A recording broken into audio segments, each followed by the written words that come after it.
This is Democracy Now!, democracynow.org, the War and Peace Report. I'm Amy Goodman. History was made on the Korean Peninsula today. Kim Jong-un and I declared together that there will be no more war on the Korean Peninsula, and a new age of peace has begun. Those were the words of South Korean President Moon Jae-In as he held a historic summit with North Korean leader Kim Jong-un. After shaking hands at the demilitarized zone between the two countries, the two leaders pledged to work to denuclearize the peninsula and to declare the official end to the Korean War. Today's historic summit marks the first time a North Korean leader has ever set foot inside South Korea. North Korean leader Kim Jong-un wrote in a guest book, "A new history starts now, an age of peace from the starting point of history." Kim and his South Korean counterpart pledged to pursue talks with the United States aimed at negotiating a formal peace treaty to replace the uneasy truce that was brokered after the 1950-53 Korean War. This is North Korean leader Kim Jong-un speaking today. We will make efforts to create good results by communicating closely in order to make sure our agreement signed today before the entire world will not end as just a beginning like previous agreements before today. Today's breakthrough comes amidst a series of diplomatic developments regarding North Korea and its nuclear program. Last month, Kim Jong-un traveled to Beijing by armored train to meet with President of China, Xi Jinping, in Kim's first foreign trip since taking office in 2011. Kim is also slated to meet soon with President Trump in what would be the first ever meeting between a sitting U.S. president and a North Korean leader. Last week, North Korea announced it would stop testing nuclear weapons and ballistic missiles and would close a site where at least 6 prior nuclear tests were held.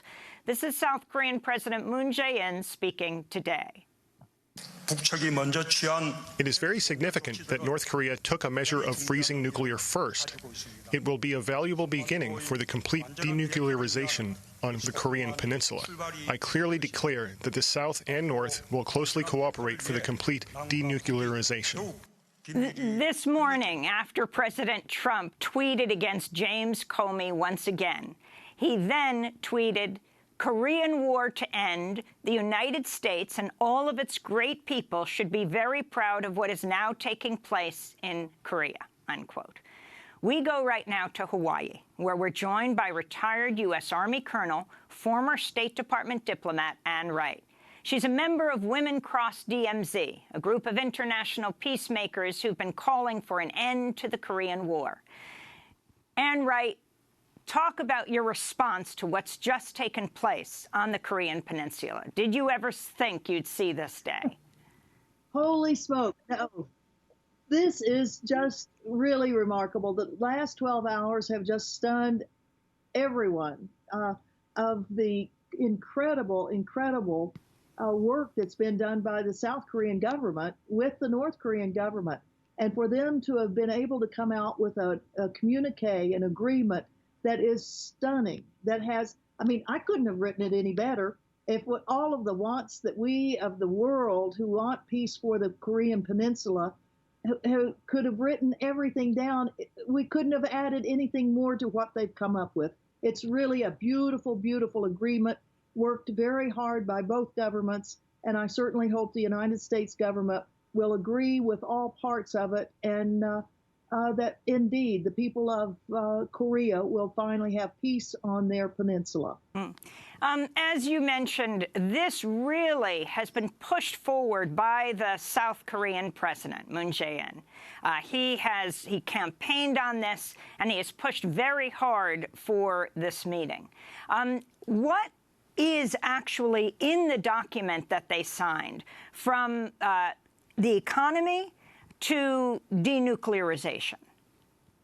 Indeed, it's breathtaking, the amount of things that are in this communique, from everything from denuclearization of the Korean Peninsula to a peace treaty, to no more war on the Korean Peninsula, to establish a peace regime, to have family reunification starting on August 15th, to connect railroads and roads, to cease all hostile acts in land, air, and sea, to transform the DMZ into a peace zone, to have a maritime peace zone in the western northern limit of the area, to hold military talks in May, that President Moon will go to North Korea in the fall, and to say that there will be disarmament in a phased manner as tensions are alleviated.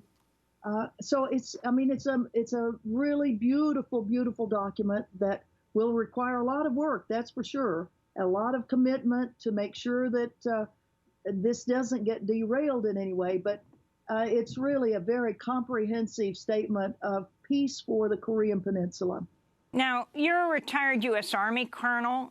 You quit the State Department over your opposition to the war in Afghanistan. You are a fierce critic of President Trump. But do you believe that President Trump deserves credit for some of what has taken place today?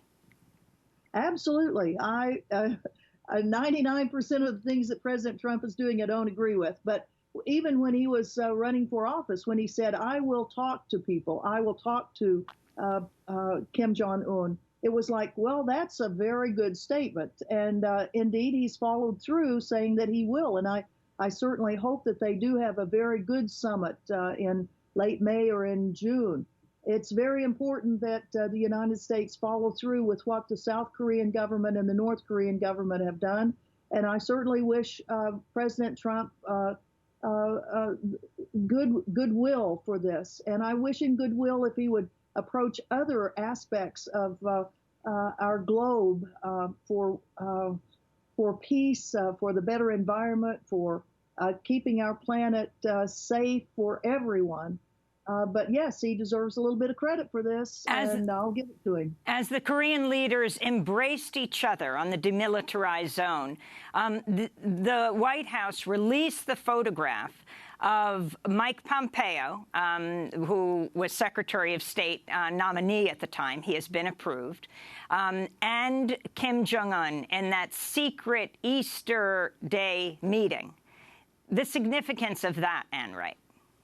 Well, as the director of the CIA at the time, to have sent the intelligence chief of the United States instead of the Secretary of State, although by that time Tillerson, I believe, had already been fired. But President Trump, having in mind the nomination, I guess, of Mike Pompeo to become Secretary of State, it does put him in a position that he's at least met Kim Jong-un. And hopefully they will develop some sort of a relationship so that the United States and North Korea can have a reasonable relationship. It's very important that we give credit where credit's due. And I hope not only is he able to smooth out relations with North Korea, keep relations with South Korea, and I hope he's able to rebuild the State Department, which so desperately needs to have some attention from the Trump administration. And what does this mean for something like 28,000 troops in South Korea, U.S. troops in South Korea today? Oh, I can imagine that those 28,000 troops are just breathing a sigh of relief. I mean, to have been assigned to South Korea with all of the tensions, it must have been very, very difficult for all the U.S. military there, as well as the civilians of South Korea, having to live under all of the rhetoric that's been going on. But I feel quite certain that our U.S. military is breathing a great sigh of relief with this agreement between North and South Korea. Ann Wright, you crossed the demilitarized zone as a member of Women Cross DMZ in 2015. Did you think this moment can come? And do you see a unified Korea in the future? Well, indeed, in 2015 with Christine On, with whom I was with this afternoon here in Honolulu as we watched the very beginning of the talks between the leaders of North and South Korea.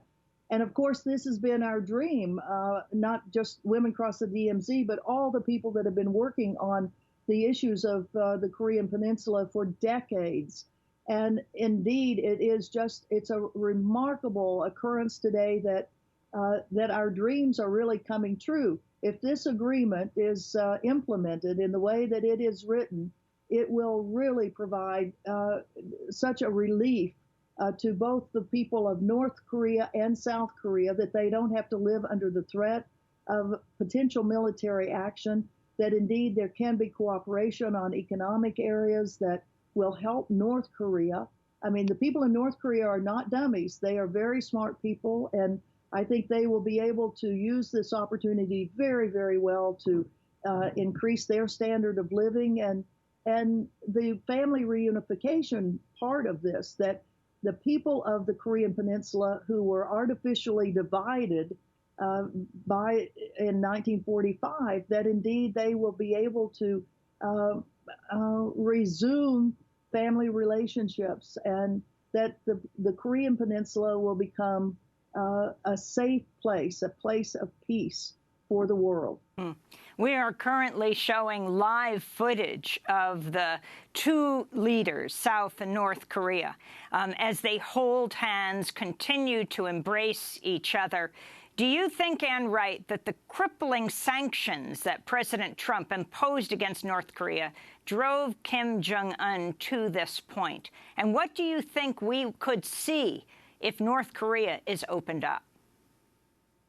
Well, the pressure that the international community has put on North Korea definitely had to have had some effect on Kim Jong-un's decision to be more open. However, I think the greater thing was that indeed, because they have developed nuclear weapons, that they feel secure that they could defend themselves from any type of regime change, which is still the policy of the United States.